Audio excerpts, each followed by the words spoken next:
Indeed, listen, that's what we like to see, a little bit of challenge there. Cal is joining us on the show now. What are you saying, Cal? And by the way, I just want to put this out there for United fans watching. So about 20 minutes ago, Ben Jacobs retweeted a tweet that the United Stand put out, quoting him about 6 days ago, that Aston Villa are interested in Alejandro Garnacho as they look to strengthen their left-hand side. There's a couple more journalists are now pushing that story. So let's see what happens in that space for Manchester United. And we'll probably cover that more this afternoon on Straight Facts with Mo and Hussam. But Cal, obviously, some interesting news today for Liverpool. They're looking at what Isak was your target. You've gone for Gyökeres. They're looking at Rodrigo. There's talk of Chelsea coming in for Eze as well. So a little bit of jeopardy now, my friend. Yeah.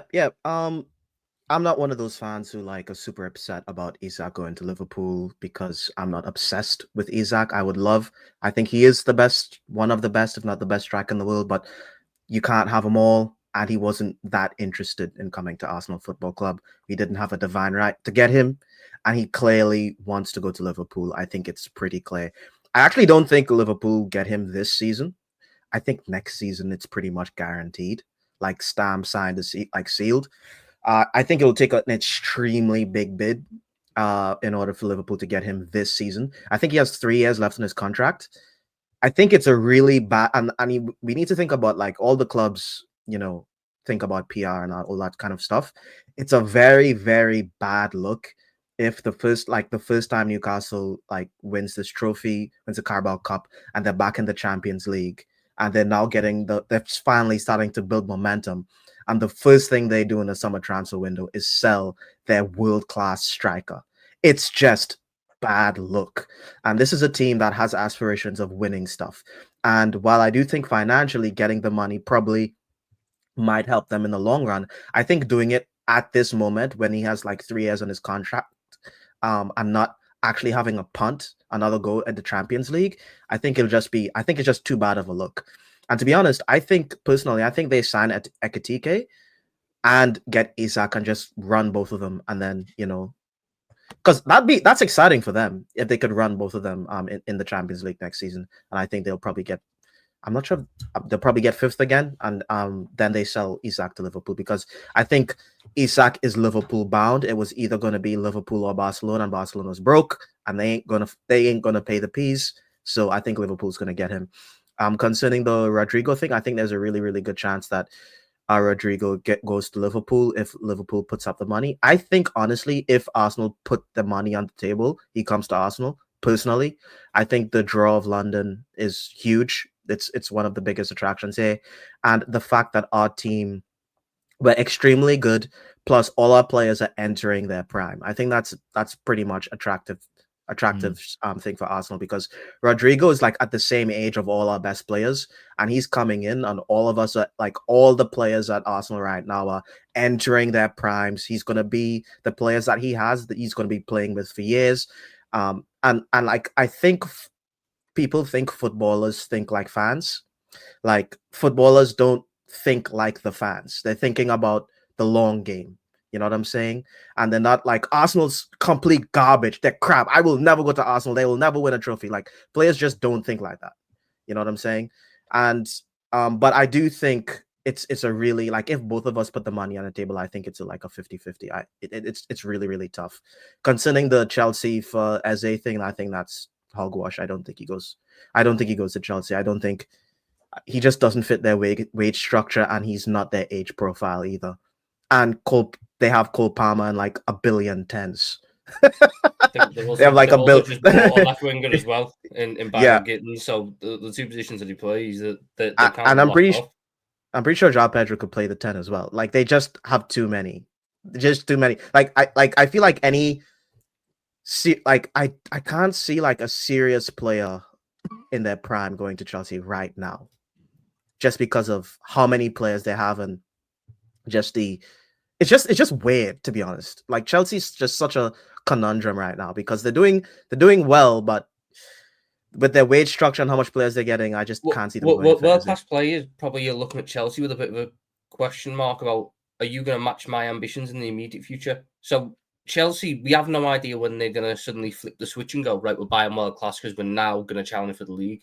or whether it's still going to be, look, we're going to buy young players who are going to develop in the next couple of years and then we'll be ready. A world-class player might look at it at the minute and go, I can't commit now because if it's 3 years down the line, I've committed 3 years to a club that can't match my ambitions at this point.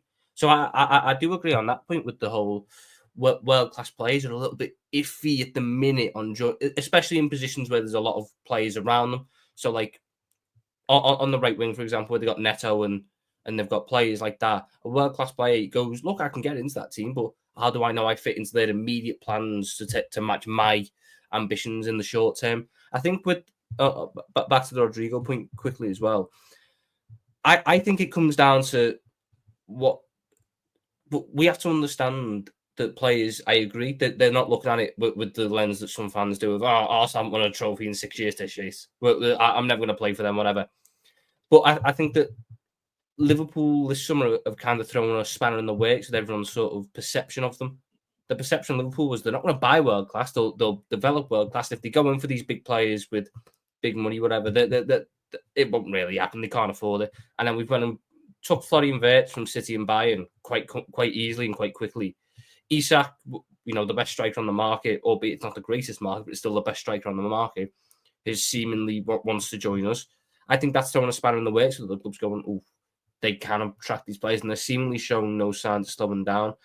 And again, with the Isak point, I don't think he comes next year. I think Liverpool have to box off their striking situation this summer. We have a 2-year window.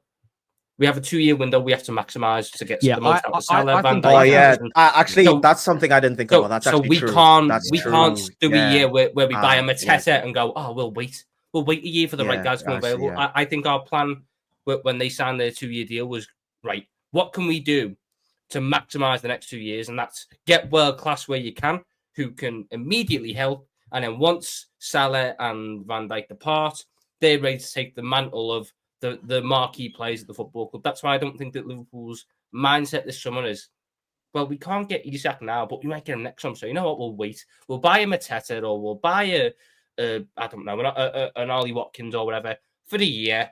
They'll do all right, and then we'll go for Isak next summer. I think Liverpool's mindset is, look, we need a guy that we back. Isak is number one. We will go all out for Isak. If we cannot get him, we move to Ekitike, who's number 2, and we ride it out with Ekitike. Yeah, right. But I don't think Liverpool go, because that's a mindset we had in the past, especially with the Van Dijk situation, where it was we couldn't get him in the moment, so we'll wait for him. But our schedule and our time that we've got left to maximise is a lot different than that was a building phase. Right now is a win now phase. So I think for Isak, I think it's been communicated that it's now or never, basically, for him to Liverpool. I got your initial point, Cal, where you said it's a bad look. And I think that's one way of, again, us viewing it. There's also the other side. And I think it's always sometimes important to remember the initial plan for Newcastle. And I remember there wasn't a single level-headed Geordie that I spoke to when they first got taken over 5 years ago, where they said it was sort of a 10-year project. They thought it would take them 10 years to genuinely compete year in, year out, to get to a point to compete year in, year out for titles.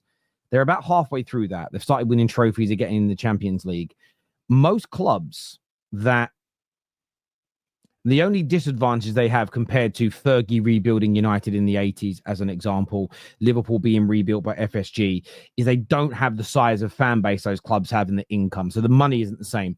The difference they have between them and when Chelsea got taken over by Roman and the Sheikh at City is FFP and PSRs in place from day one. And in fact, it's become tighter, where Chelsea had a decade of free spending. City got 4 or 5 years where they could spend unlimitedly. Mm-hmm. So you often have to take a step back before you move forward. And I actually think that that's why, for me, they may look at this and go, if they could get 150 million, including add-ons for him, and then invest that wisely into Ekitike, a better goalkeeper, a world-class, if they could, centre-back as an example, they might find they actually improve more as a squad over the next 2 years. Because the thing with Isak, I know he's not that old, like 26, but by the time they actually get to a point where they might be able to start winning league titles and compete regularly, he might be past his best anyway. So there is that element of striking while the iron is hot, increasing those revenues, improving your squad. Because look, Isak's very good, and he had an amazing year last year. but without sounding horrible, he only got just over 20 league goals. He didn't score 30 league goals, 40 league goals. I don't think with you bring in an Ekatike and then maybe another type of attacking midfield player. Say they went and got Morgan Rogers and throwing that name out there. You could replace these goals. You could make the squad stronger as well. So I get your point. It's not a good look, but I hate saying this. And maybe it's because I'm fearful of it that I think this. I just think Liverpool are going to fucking do it, the sons of bitches. Like, I really, really do think they are. This here says, finally an Arsenal fan with his head screwed on, is what Carl says here. Appreciate that. Look.